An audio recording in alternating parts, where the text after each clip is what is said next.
Welcome to third lecture of integration. और आज से हम पढ़ेंगे मेथड ऑफ सब्स्टिट्यूशन।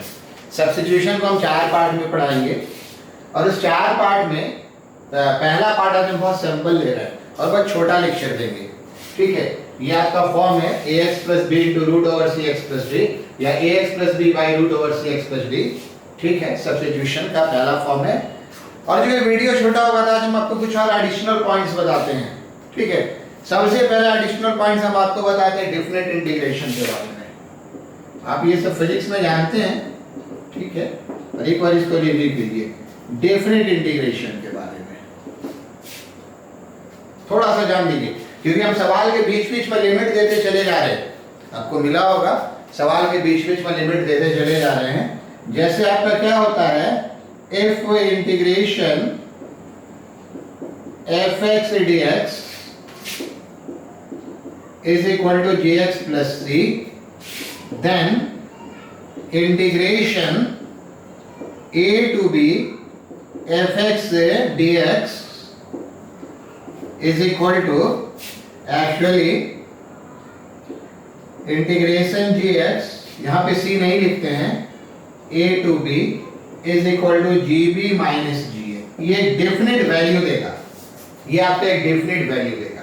c क्यों नहीं लिखते हैं? एक्चुअली देखिए, इसको बोलते हैं लोअर लिमिट, इसको क्या बोलते हैं, इंटीग्रेशन का लोअर लिमिट, इसको बोलते हैं अपर लिमिट। और तरीका क्या है कि इंटीग्रेट करने के बाद x की जगह पहले आप अपर लिमिट का मान रखेंगे और माइनस साइन लेकर लोअर लिमिट का मान रखेंगे। ठीक है, c क्यों नहीं लिखते हैं? देखिए, c लिखने से होगा कुछ नहीं। सपोज कीजिए आप यहाँ पर c लिखते हैं तो आपका क्या होगा, gb प्लस c।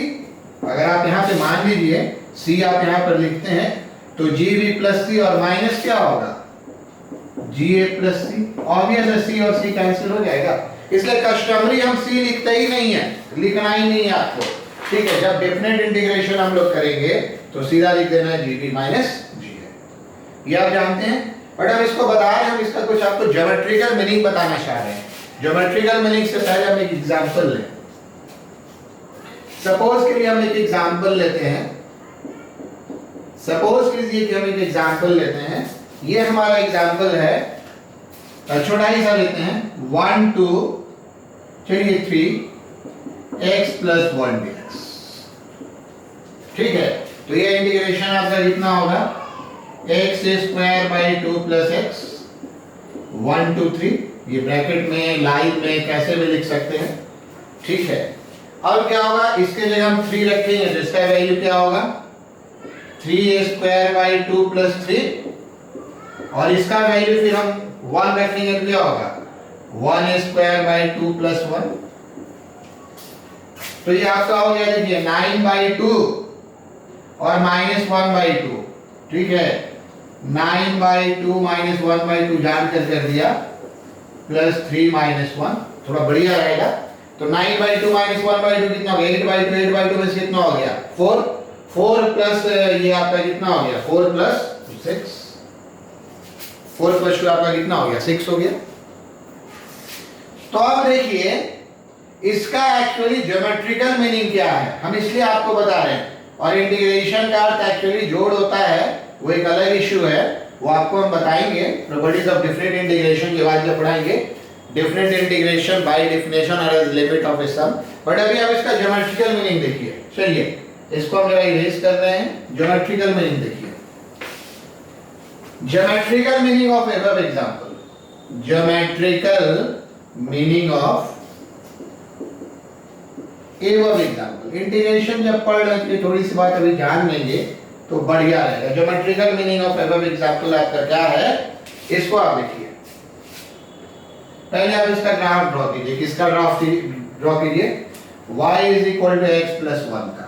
ये ग्राफ कैसे ड्रॉ होगा, y is equal to 0 पे x is equal to minus 1 है और x is equal to 0 पे y is equal to 1 है।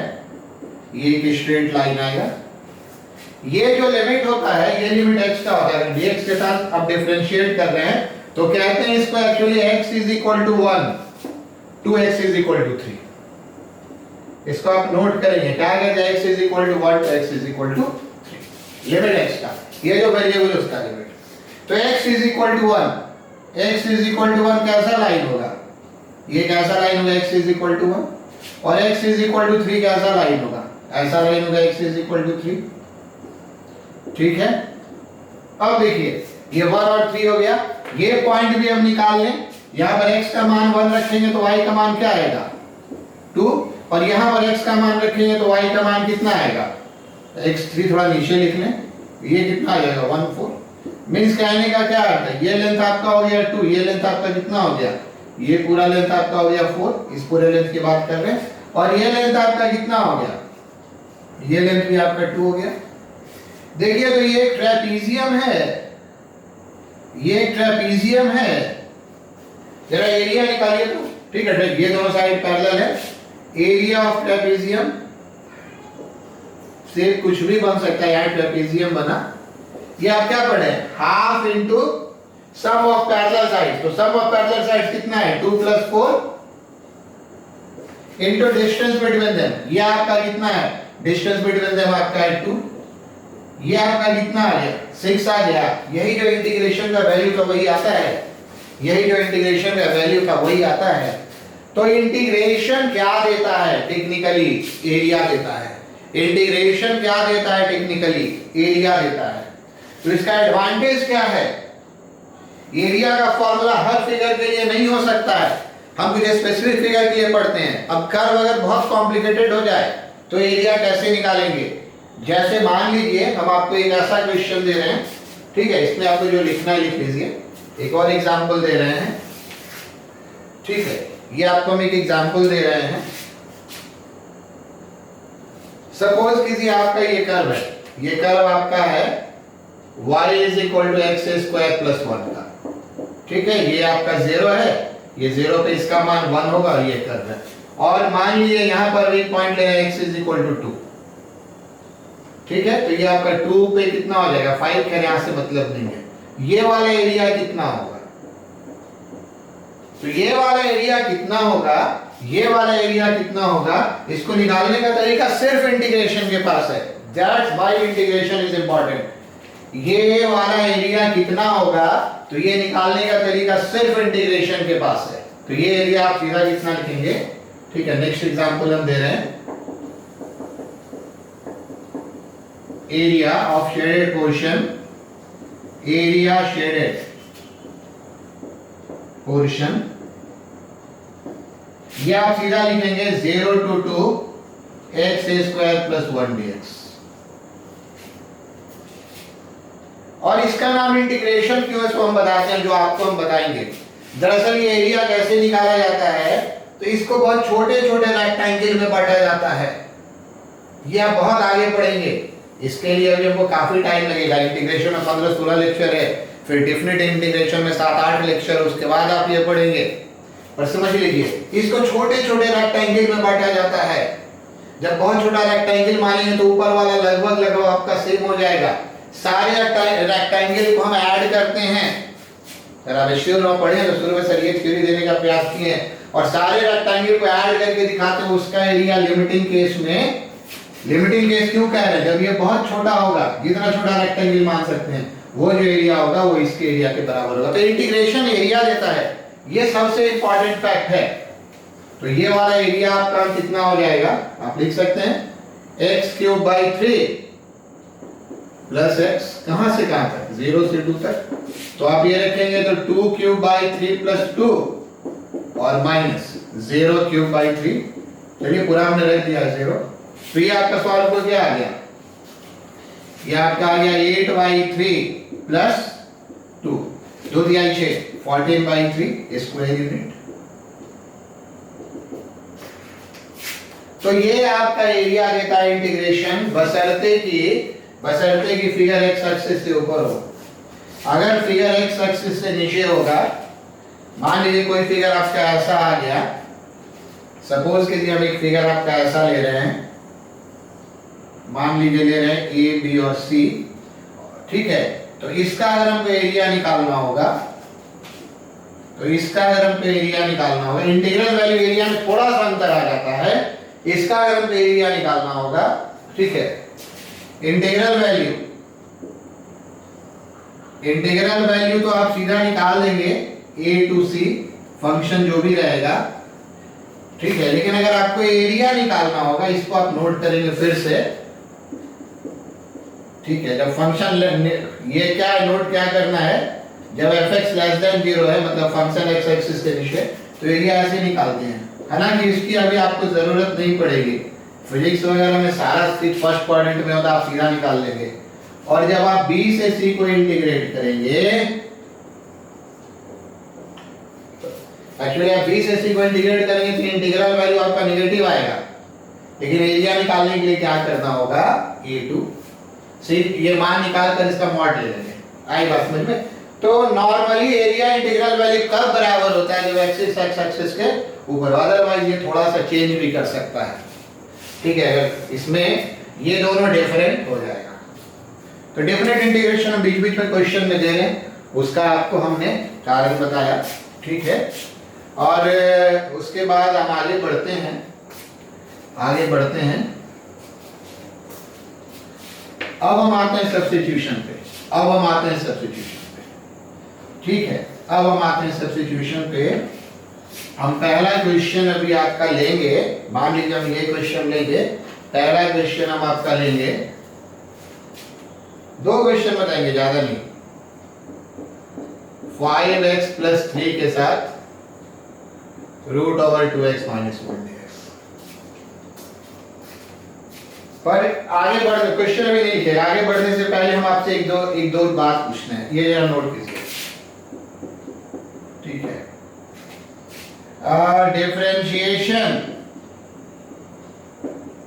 differentiation of x square is differentiation of x square with respect to x is, and differentiation of x square with respect to, ये with respect to मान लीजिए हम करते हैं u is,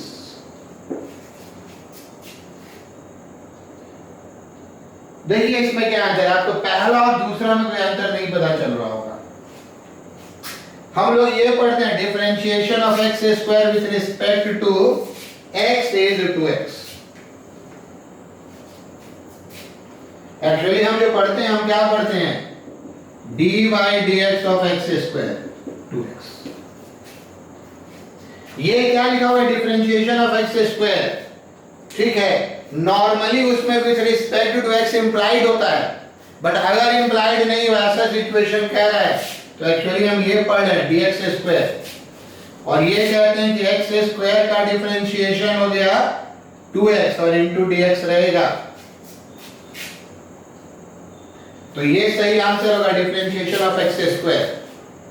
और अगर हम बात करें नीचे वाले की x स्क्वायर, एक्चुअली आपको x स्क्वायर पे u के साथ डिफरेंशिएट करना है, तो जब आप यहाँ पे चेन रूल लगाएंगे dx square by dx into du by dx, तो ये आपका क्या होगा 2x du बाई dx।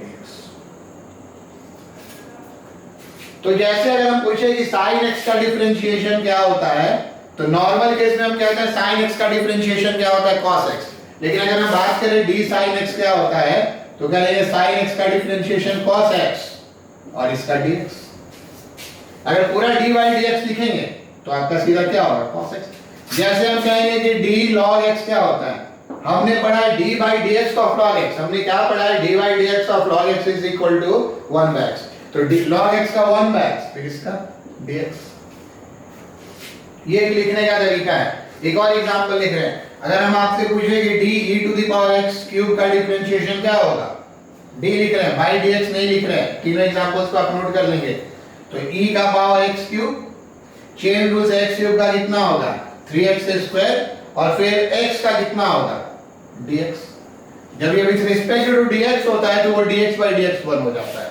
तो ये बात आपको समझ में आई, समझिएगा। और सब का वो सिचुएशनल होता है, ये तो खैर थर्ड वाला तो बहुत क्लियर है, पहला या दूसरा सिचुएशनल होता है, वो आप ध्यान में रखेंगे। चलिए अब हम आते हैं क्वेश्चन पे, ये सबको हटा दें। अब हम पहले क्वेश्चन की ओर आ रहे हैं। हमारे क्वेश्चन है 5x plus 3 root over 2x minus 1। देखिए इसमें क्या है, दरअसल ये मल्टीप्लिकेशन में है, रीजन समझिएगा सब्स्टिट्यूशन का, और इस मल्टीप्लिकेशन को हम मल्टीप्लाई कर नहीं सकते हैं। अगर सिचुएशन ऐसा होता 5x plus 3 into root x तो मल्टीप्लाई हो सकता था। इंस्टीड ऑफ रूट एक्स यहां पे क्या आ गया, रूट 2x माइनस 1। तो ये क्वेश्चन कैसे बनेगा, इस क्वेश्चन को बनाने का तरीका है, इस क्वेश्चन को बनाने का तरीका है let 2x minus 1 is equal to t। इसको हमने t मान लिया, बहुत बार लोग टी स्क्वायर भी मानते हैं, हम टी मानकर बना रहे हैं, या पहले आप टी लिखिए तो ज्यादा अच्छा होगा। t is equal to 2x minus 1, इसलिए आपका dt बाई dx क्या होगा, 2 होगा, या dt आपका क्या होगा, 2dx होगा। dt आपका क्या होगा, 2dx होगा। हालांकि ये लिखने का रिवाज है, ये स्टेप हम लोग इंटीग्रेशन में लिखते नहीं है, बट अब शुरुआत में कुछ क्लास तक लिखेंगे, फिर हमको ये फील होगा आप समझने लगे हैं तो हम नहीं लिखेंगे ऐसा, ठीक है। मतलब हम करने क्या जा रहे हैं तो आपको बता दें, हम करने ये जा रहे हैं कि जितने भी आपके टी हैं, जितने भी आपके एक्स उसको हम टी में बदल दे रहे हैं। तो टी में हम कैसे कैसे बदलेंगे इसको आप देखिए, ठीक है। ऑल्सो अगर t का मान 2x माइनस 1 है तो t प्लस 1 का मान 2x होगा, और यहां से t प्लस 1 बाई 2 बराबर क्या होगा, x होगा। अब देखिए, इसलिए जो आपका इंटीग्रेशन है 5x plus 3 root over 2x minus 1 dx, ये क्या होगा, 5x plus 3 root over 2x minus 1, ये क्या होगा, इसको आप समझिए। हम जितने भी एक्स है सबको किस में चेंज करेंगे, t में चेंज करेंगे। तो यहां से 5x को क्या लिखेंगे, यहां से ध्यान से देखिएगा, x को हम क्या लिखेंगे, ये हम लिखेंगे t प्लस 1 बाई 2 प्लस ये 3, बस कैलकुलेशन देखते चले जाना है। ये x का मान लिख दिया, इसका मान लिख दिया, इसको सीधा रूट t लिख सकते हैं ना, यही तो माना ही था, इसी को हमने t माना था। और dx भी चेंज होगा, ये चेंज बड़ा इंपॉर्टेंट है, जो नंबर यहां पर होगा उसके अकॉर्डिंग ये वाला चेंज होता चला जाएगा। तो ये आपका क्या हो गया, dt बाई 2, थोड़ा और सिंप्लीफाई करें, इंटीग्रेशन साइन रहेगा, और सिंप्लीफाई करें, या एलसीएम 2 हो गया, ये आपका कितना हो गया, 5t plus 5 plus 6 root t dt by 2। अब आपका ये कितना हो गया, ये 2 into 2 4, 1 by 4 5t plus 11 into root t dt। चलिए उधर वाले को इरेज कर रहे हैं, समझ में आ गई ना बात। सबको हमने टी में चेंज कर दिया, तो क्या एडवांटेज हुआ, एडवांटेज ये हुआ कि इसमें इससे मल्टीप्लिकेशन नहीं हो सकता था, बट चूंकि यहां पर क्या आ गया, चूंकि यहां पर आपका रूट आ गया, अब ये मल्टीप्लाई होकर इंटीग्रेट हो जाएगा। सब्स्टिट्यूशन का रीजन समझे, क्यों मान लिए वहां पे एक t डाल दिया, तो रूट t से तो मल्टीप्लाई हो सकता है, बट जैसे हमने इसको t माना, सबको t में चेंज करना होगा। तो x को हमने यहाँ t में चेंज किया है इस रिलेशन से बढ़कर, और dx को इसको डिफरेंशिएट करके हमने t में चेंज किया है, ठीक है। ये आने वाले दिन में हम डायरेक्ट लिखेंगे। चलिए इधर हम इरेज करते हैं, बाकी आपका कैलकुलेशन है, चलिए ठीक है, बाकी आपका कैलकुलेशन है 1 बाई 4 है ना, ये आपका क्या हो गया 5 t to the power 3 by 2 plus कितना हो गया 11 t to the power 1 by 2 dt। Integrate कर दीजिए 1 बाई 4 5 t का पावर, फिर से हम लिख रहे हैं, अभी तक हम ये लिखना एकदम से कंटिन्यू किए हुए हैं, रिसार्ट क्लास में इतना छोटा तरीके से और लिखेंगे, इंटीग्रेशन हो चुका प्लस c। तो ये आपका 1 बाई 4 के साथ कितना आ गया, ये आपका 1 बाई 4 के साथ देखिए 5 t का पावर कितना है, 5 बाई 2 अपॉन कितना है 5 बाई 2 11 t का पावर 3/2 के साथ नीचे में कितना है 3/2 1/4, ये हमको लगता है 5 और 5 कैंसिल हो गया है ना, आपका हो गया 2t का पावर 5/2 प्लस यहाँ पे 2 into 11/3, 22 नहीं लिखे हैं 3/2 प्लस c आप लिखते चले जाएंगे। इंटीग्रेशन का काम हमारा पूरा हो चुका है, बट जो करना है कि उसको हमको लास्ट तक थोड़ा सा कॉमन वगैरह लेना है। कैसे लेना है तो हम देखते हैं, चलिए यहाँ से हम आगे बढ़ रहे हैं, कैसे कॉमन लेना है तो हम देखते हैं। इसको इरेज कर दें हम, ठीक है, ये वाला रहने देते हैं क्योंकि इसकी जरूरत पड़ने वाली है। तो देखिए 1/4 2t का पावर 3/2 कॉमन हो गया। पावर से जो छोटा नंबर होता है कॉमन होता है। यहाँ आपका सिंपलिटी 5/2 में से 3/2 जाएगा तो 2/2 मीन्स 1, ये 2 आपका कॉमन आ गया इसलिए हमने मल्टीप्लाई नहीं किया था। 11/3 प्लस c, ये 1/2 t का पावर 3/2, ये 3t प्लस 11/3, 3 एलसीएम लेंगे तो c, अब ये 2 1/6 और यहाँ से t का मान आप रख देंगे। t का मान हम कितना रखेंगे, यहाँ से हम t का मान कितना रखेंगे तो 2x - 1 का पावर 3/2, ये 3 इसके साथ आ चुका है, ये आपका कितना हो जाएगा, ये आपका हो जाएगा 3, फिर आपका कितना हो गया 2x - 1 प्लस 11,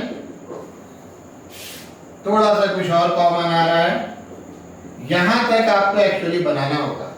ये हो गया 3 गुना 6, 6x - 3 प्लस 11, कुछ और कॉमन हो रहा है 1/6 2x - 1 3/2, आप ये आपका 6x प्लस 8, आप यहाँ से 2 कॉमन ले लीजिएगा, हम छोड़ देते हैं, यहाँ से 2 कॉमन लेकर यहाँ से कैंसिल कर दीजिएगा तो 1/3 2x to the power 2x - 1 3/2 3x plus 4, ऐसे करके आपका आंसर आ गया।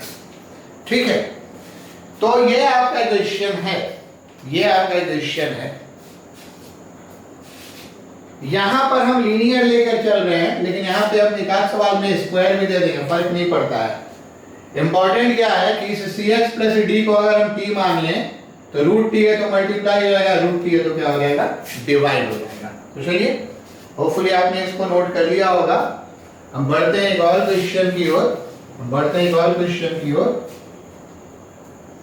इस बार हम क्वेश्चन ले रहे हैं 0 to 1 3x plus 5 by √7x plus 9x। चलिए कोई इसमें प्रॉब्लम नहीं है, इस बार हमने डेफिनेट दे दिया है, बट पहले हम लोग क्वेश्चन को बनाएंगे, पहले हम लोग क्वेश्चन को बनाएंगे बिल्कुल इनडेफिनेट के तरीके से। पहले क्वेश्चन हम लोग कैसे बनाएंगे इनडेफिनेट के तरीके से, फिर हम डेफिनेट पे भी आएंगे। एक बात इंपॉर्टेंट चीज सिखाना है, ठीक है। चलिए ये देखिए क्या है, इसमें फिर वही होगा, यहाँ पे √t होता तो डिवीजन हो जाता, तो सॉल्यूशन में हम क्या करेंगे, मानेंगे t = 7x + 9, यहाँ से आपका dt/dx कितना होगा 7, यहाँ से आप क्या लिखेंगे dt/7 = dx। ये चीज धीरे धीरे हमको सीधा लिखना सीखना होगा, आ जाएगा, ठीक है। अभी हम स्ट्रिप से एक कर रहे हैं। ऑल्सो अगर आप यहाँ से देखेंगे तो x बराबर आपका कितना है t - 9/7, तो इसलिए पूरा जो आपका इंटीग्रेशन है अभी हम इंडेफिनिट में रख रहे हैं, ये इंटीग्रेशन आपका क्या हो जाएगा, ये इंटीग्रेशन आपका हो जाएगा 3t - 9/7 plus 5 divided by √t dt/7। थोड़ा इस बार इसको जल्दी से कैलकुलेट कर ले, ये तो 7 एलसीएम लेंगे नीचे चला जाएगा, ठीक है, 7 √t, ये आपका हम सीधा लिख दे रहे हैं 3t - 27 प्लस 35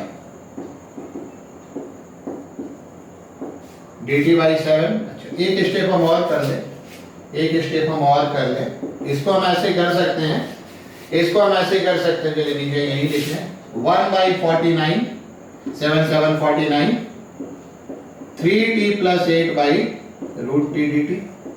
अब हमारा परफेक्ट बेस तैयार हो गया 3√t plus 8/√t dt। Integration का बेस तैयार हो गया ना। t मानने से क्या हुआ, √t से हम डिवाइड कर सकते थे, √t से मल्टीप्लाई कर सकते थे। हमने कहा ना कभी कभी आप क्वांटिटी भी दे देंगे, वो भी इसी फॉर्म में ले लेंगे। क्वांटिटी क्या है, थोड़ा डेटा बड़ा होता है। अब आप इसको इंटीग्रेट कीजिए, आंसर वहीं तक लाना है। ये आपका कितना हो गया, ये आपका हो गया 3t to the power 1/2 plus 1/1/2 plus 1 plus 8t to the power, ये एक्चुअली -1/2 है, माइनस, तो ये माइनस कर देंगे, प्लस c, ये 1/49 आपका कितना हो गया, ये इस बार हम सीधा लिखते हैं, ये आपका 3/2 है, ये आपका कितना है 3/2 है, तो 3 कैंसिल होकर क्या हो जाएगा 2, और ये आपका 1/2 है, प्लस 16t का पावर 1/2 प्लस एक c डाल दीजिए, ठीक है। और इससे अगर हम 2t का पावर 1/2 कॉमन ले लें तो फाइनली ये कितना बच जाएगा t प्लस 8 प्लस c। ये वाला मेरे लिए इंपॉर्टेंट स्टेप होगा, इंटीग्रेशन का मान इतना हो गया, ठीक है। अब हम t का वैल्यू, इधर वाला हम तो स्टेप्स कुछ इरेज कर रहे हैं, इधर वाला स्टेप्स, तो ये स्टेप को जरा इरेज कर दिया जाए। अब आप देख लीजिए यहां से t का मान हमने कितना माना था 2√7x + 9 है ना, बाई 49, ये 1/2, t का मान रखे कितना 7x + 1/2 को रूट ओवर में लिखते हैं, और ये आपका क्या हो गया 7x + 9 + 8 + 6। इससे आपका इंटीग्रेशन कितना हो गया, आपका इंटीग्रेशन कितना हो गया, ये आपका हो गया 2√7x + 9/49 7x + 17 + 9। अब हमको क्या निकालना है 0 to 1 3x + 5/√7x + 9 dx, तो हम ये सीधा लिखेंगे 0 to 1, ये इंटीग्रेशन हो चुका है 2√7x + 9 into 7x + 17 divided by 49। Values डाल दें, वैल्यूज डाल दें। चलिए ये सब स्टेप्स को हम इरेज करते हैं, इसको आप 1 देकर छोड़ दीजिएगा, इसको आप 1 देकर छोड़ दीजिएगा। पहले तो जब वैल्यू डाले कितना हो गया, ये 2, यहां पर मान 1 रखेंगे तो क्या हो जाएगा 7 + 9 16, सीधा लिख देते हैं 16 का 4, √16 के लिए लिख देते हैं, थोड़ा अच्छा रहेगा। यहां पर 1 डालेंगे तो क्या हो जाएगा 17 7 24 24, नीचे में 49 है तो रहेगा, माइनस करेंगे, 0 है तो आप सबको सीधा 0 मत कर दीजिएगा कि 0 है तो 0, ये 2 आपका यहां पे रहेगा, यहां पे ये √9 होगा, 19 गलत लिखा है, √9 होगा, और ये क्या आपका हो जाएगा 17 हो जाएगा। इसको कैलकुलेट कर लीजिए, ये 2 अगर हम बाहर ले रहे हैं तो 96, और ये आपका कितना हो गया 17 या 51 बाई 49, 96 में 51 का टाइम 45 होगा ना, तो ये हो गया 2 × 45/49, 90/49 आंसर हो गया। ऐसे ही काम करना है, बट यहीं पर हम आपको एक नया चीज सिखा रहे हैं जो इस वीडियो का सबसे इंपॉर्टेंट पॉइंट है। यहीं पर आपको एक नया चीज सिखा रहे हैं जो इस वीडियो का सबसे इंपॉर्टेंट पॉइंट, आप इस स्टेप को ध्यान रखिएगा, ठीक है, इस सब ध्यान रखिएगा, ठीक है। सेकंड मेथड टू कैलकुलेट, ठीक है, change of limit, change of limit in method of substitution. कुछ खास है नहीं भाई, कैलकुलेशन था, हमने इतना कैलकुलेशन सिर्फ इसलिए किया है कि आपको इतना पेशेंस रखना है, आगे इतना कैलकुलेशन नहीं करेंगे, बोले खुद से कर दीजिएगा, इनिशियल स्टेप से कर दे रहे हैं। देखिए क्या होता है, दरअसल हमने क्या माना था? हमने माना था we assume t is equal to 7x plus 9. हमने ये माना था ना। और x कहां से कहां तक जा रहा है? x वैरी कर रहा है 0 to 1। ये हमने क्या बोला था? ये वेरिएशन किसका होता है? x का वेरिएशन होता है। अब देखिए क्या होगा, अब देखिए आपका क्या होगा, चलिए इसको हटा दें। अब देखिए आपका क्या होगा, eight x is equal to 0 t is equal to 9 होगा और x is equal to 1 t is equal to 7 into 1 plus 9 16 होगा। एक्चुअली ये आपका क्या हुआ, 7 into 0 plus 9 मींस हमने यहाँ पर 0 रखा और 1 रखा, तो ये 9 और 16 हो गया।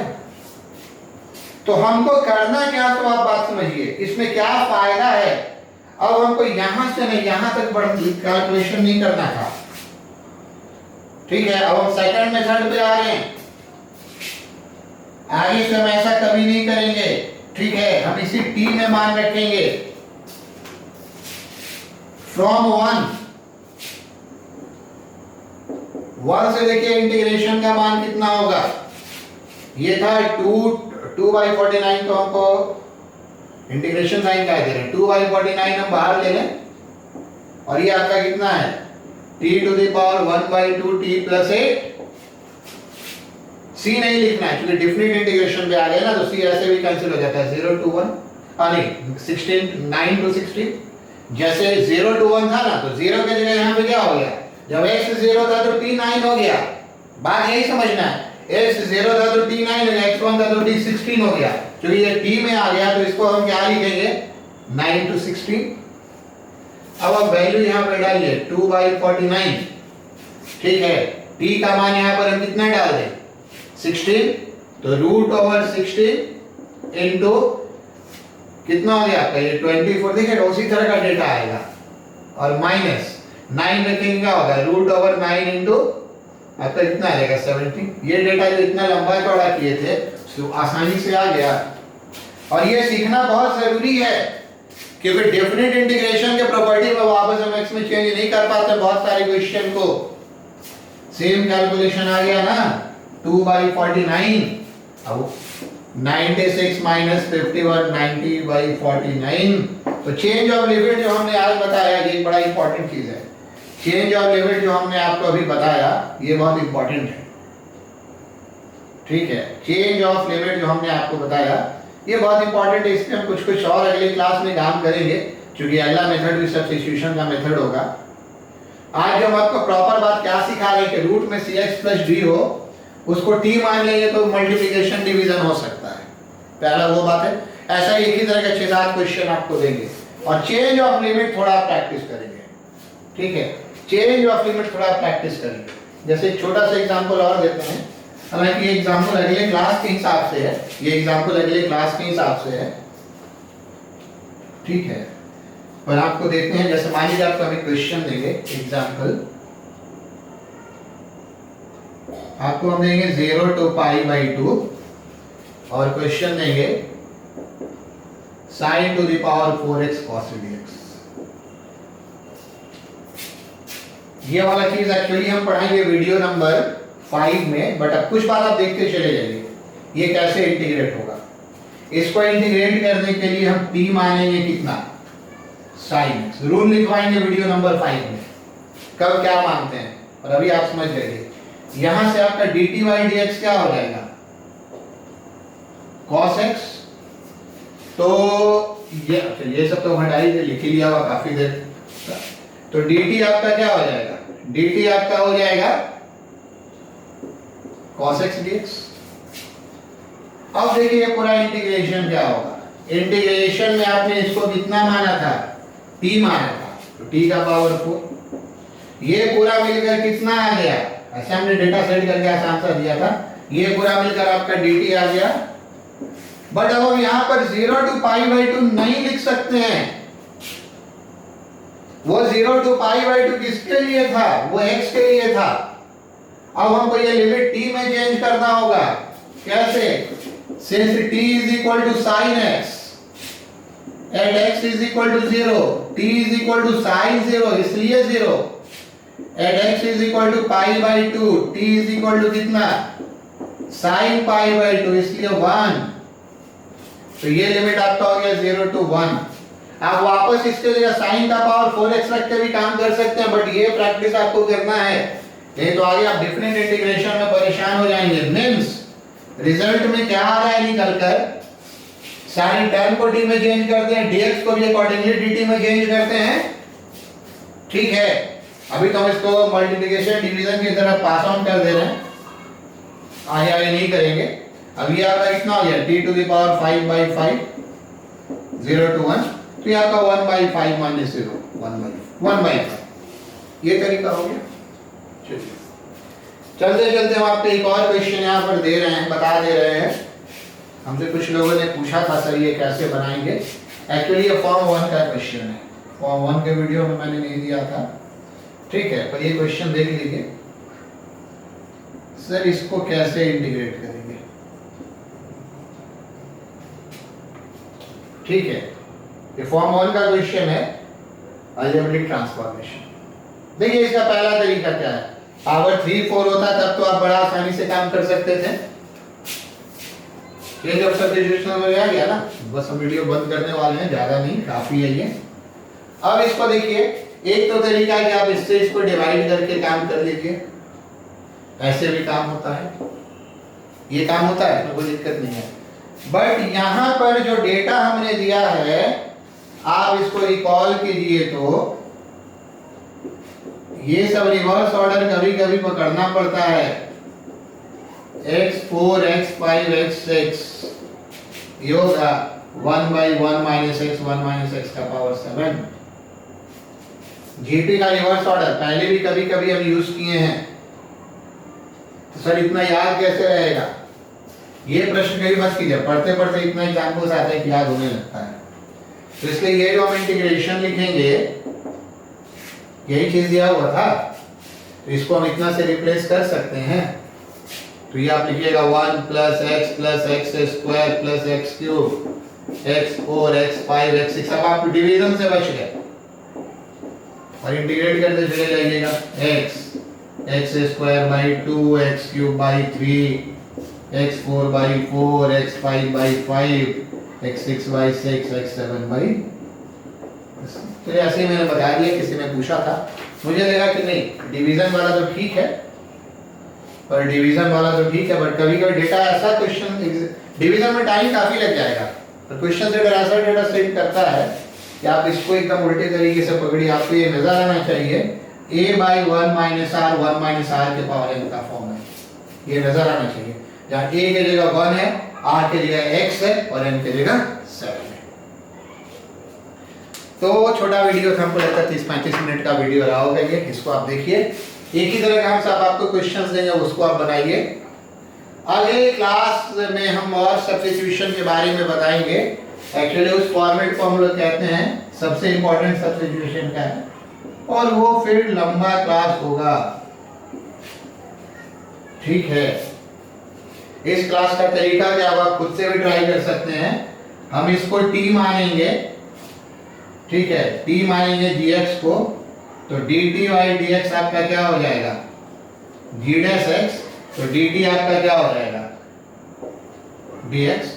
तो ये finally ft into dt। Theory इतना ही अगले क्लास का जो मैंने बता दिया, लेकिन हम फिर करीब 14-15 एग्जाम्पल्स देंगे। थ्योरी इतना ही है, लेकिन एग्जाम्पल्स का एक पर्टिकुलर तरह का लिमिट सेट है, इस तरह से क्वेश्चंस आते हैं, वो आपको हम अगले वीडियो में दिखाएंगे। मिलते हैं अगले वीडियो में। Okay, thank you.